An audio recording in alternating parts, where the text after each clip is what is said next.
9.4, number 26, find the radius of convergence of the ratio test. That's a sign that you want to use the ratio test in this if you're trying to find the radius of convergence. So the ratio test is finding the n plus first term over the nth term, and whatever the result is has to be less than 1 in order for it to converge.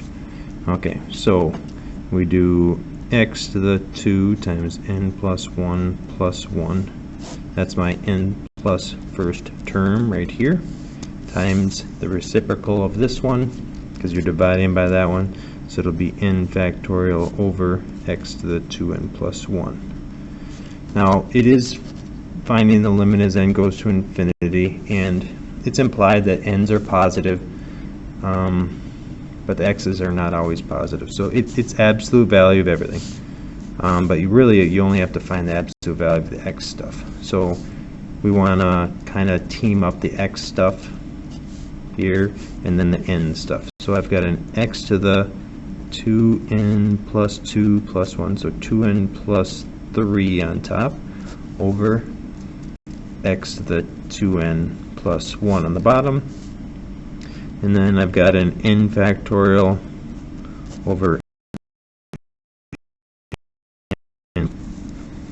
Okay, so n factorial is the same as n plus 1 factorial. This one just has one more factor of x, or n plus 1.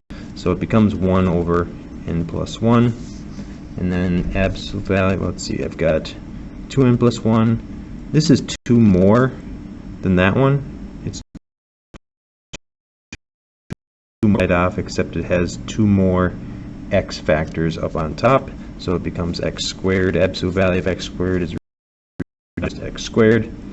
Remember, we're finding the limit as n goes to infinity. So we end up getting 0. So this is actually an unusual case. N is going to infinity, so I end up getting 0. If you get 0 here, that means that the radius of convergence is infinity. So if the radius of it is infinity. So where does it converge? It converges for all real numbers. No matter what x value you choose, we'll end up getting infinity over here. So if n plus 1 was on top and n is going to infinity, then you would get infinity here. So then the radius would be 0, and it would only converge at the center. But in this case, we do get 0, so the radius is infinity.